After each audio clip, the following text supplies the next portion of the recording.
Jeneraly Ravalomanana teo faty fa tsy misy sahy manome poizina ireo fianakaviana. Nanenina ary ranomasolava no hiainany any amponjany araky ny voalaza hatrany. Ka ny pitsopitsony mahakasika an'izay ny fakafakaina amintsika atao anatin'ity vidéo ity ka manasantsika rehetra anaraka an'ity vidéo ity hatramin'ny farany.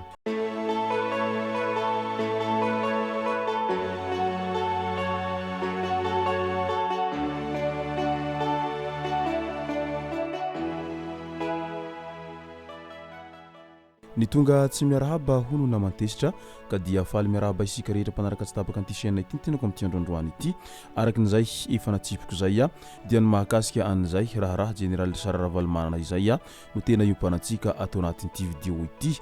Fa milohan'izay dia andao aloha resantsika ireto tsara ho fantatra manaraka ireto raha politika nanamafy ny mpanakanto gara fa tsy ho lany filoham-pirenena mandrakizay izany any matoa Chaine raha ny nasolony haiko araky ny fanehoan-kevitry nyity mpanakanto ity hatrany.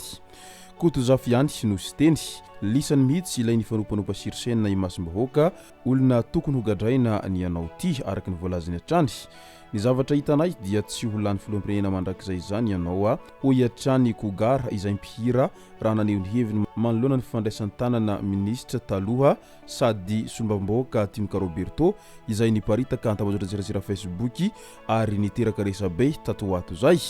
Ankehitriny kogara mpihira dia betsaka ihany koa ireo izay naneho ny heviny momba an'io sary io izay naparitaka Chaine izay filohan'ny tenim-pirenena amin'izao ankehitriny izao.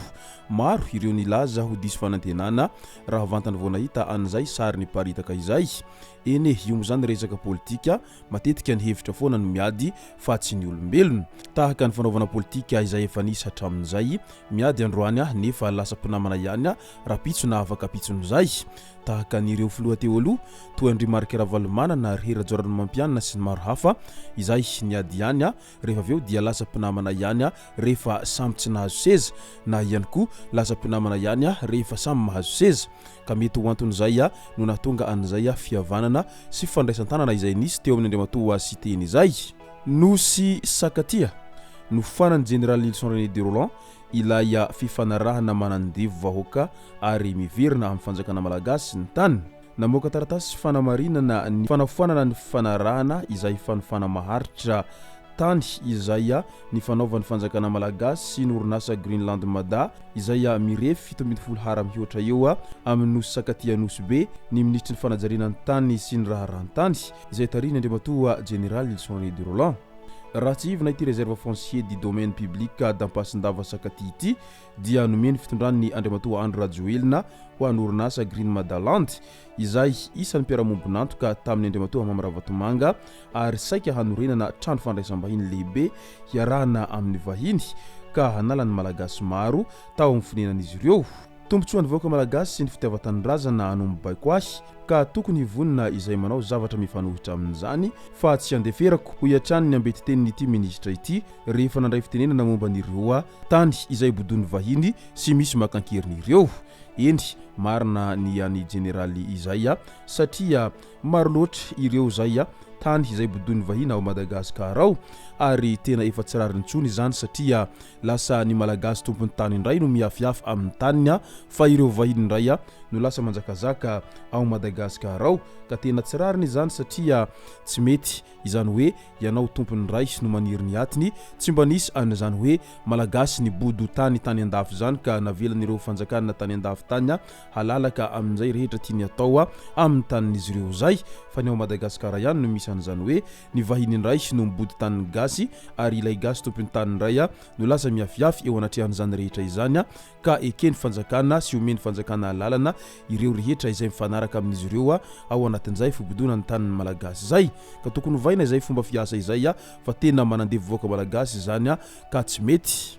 Andao amin'izay ho resantsika ny mahakasika an'ity fanambarana izay nataon'ny Jeneraly Ravalomanana ity satria tena nanetra ny maro raha vantany vao nahita izy ity tambazotra serasera Facebook tao ary maro moa ireo izay tohina sy naneho hevitra manoloana an'ity fanambarana ity. Mba hitarena kely eto izay fianakaviany fa milaza fa tsy havita intsony izy ranomaso foana ny iainany ao amin'ny fonja io amin'izao ankehitriny izao.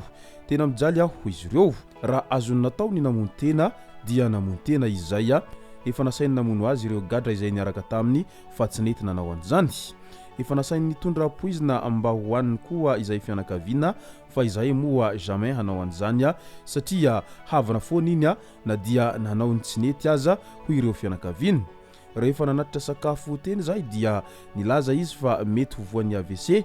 Nanenina ho izy nilaza izy fa raha misy maromaritra iraisana dia afaka atao na dia esorina tsy ho Jeneraly intsony aza, tsy mbola nisy fijaliana toy izao niainako izao araky ny voalazany hatrany. Tsy dia hitako ny ratsy nataoko fa zavatra kely sy vavatsy ambinina ireny fotsiny. Nanafatra izy mba hijery ankaiky azy ny filohan'ny fanavozana. Nilaza koa izy fa fahefana izany tsy aritra ela fa mba jereo ihany ny maholona. Izao ato izy gadra toy ny alika tsisy hajany mihitsiny. Mino fa ho tonga any aminao ity havatra ity mon colonel araky nambarany hatrany. Ny havana ihany ity mampita havatra ity dia raha misy vaovao ianao dia alefaso ihany koa. Io ny fanambarana izay avy tamin'ny fianakaviany Jeneraly Ravalomanana raha naneho ny hevitra manoloana an'izay fifonjany amin'izao ankehitriny izao. Eny io moa zany misy farany daholo ny zava-drehetra izy mony tsy nanjakazaka sy niseho mafy teo zay, nefa rehefa tonga ny fotoana izay mahavoafetra izay herinao zay dia tsy maintsy milavolefina foana ianao eo anatrehan'izany rehetra izany na dia niseho mafy tahaka ninona azy. Ka izay ny tsy anaovany ratsy rehefa mahazo fahefana satria ny ratsy atao ihany sy no miverina aminao rehefa tsy eo amin'ny fahefana eo ianao. Izy mony tsy nahalala an'izany lazany Jeneraly bomba izany nandritra ireny fitondrana teo ireny ary nanjakazaka mafy sy tsy revesy mandidy izany Jeneraly izany nandritra ireny fitondrana ireny. Eny hatramy manenjika olona eny an-dalana aza dia vitany rehefa ao anatin'ny atezerana izay satria tiampiseho izy fa mafy izy satria Jeneraly mitambasy ka tsy ho resy ny vahoaka izay tanampolo. Ary vava izay nataony moa izany rehetra izany teo ihany koa ireny fanambarana izay miezina fa tsy mahantra ny malagasy satria afaka miantsena eny amin'ny grande surface avokoa ny malagasy ary manana fiara sy ny maro hafa ireo malagasy ho izy hatrany, nefa tadiadio fa tsy ny malagasy rehetra no manana an'izay fa mety ireo izay manan-katao ihany sy ireo mahitahita ihany no manana an'izay rehetra izay voalazany izay ka amin'izao ankehitriny izao izy any amponjany dia eo voatsapany amin'izay fa tena mijaly ka iny voaka malagasy nandritra izay fitondrana teo aloha izay ka dia mankahiry azy amin'izay sazy izay atrehan'izay fa mbola ho mafy-mafy-n'izay ihany koa no miandry azy aoriana kely eo. Izay no masaka azona roso tao anatin'ity vidéo ity tompoko lazy tompoko vavy misaorantsika rehetra nanaraka an'ity vidéo ity hatramin'ny farany. Azadino ny milaiky ny vidéo antsika ary tsara ohatrany miabone amin'ny chaîne antsika mba ahafahanareo manaraka sy tabaka ny vidéo zay lefa nahita isan'andro. Tompoko lazy tompoko vavy mankasitraka dia mirarisoa.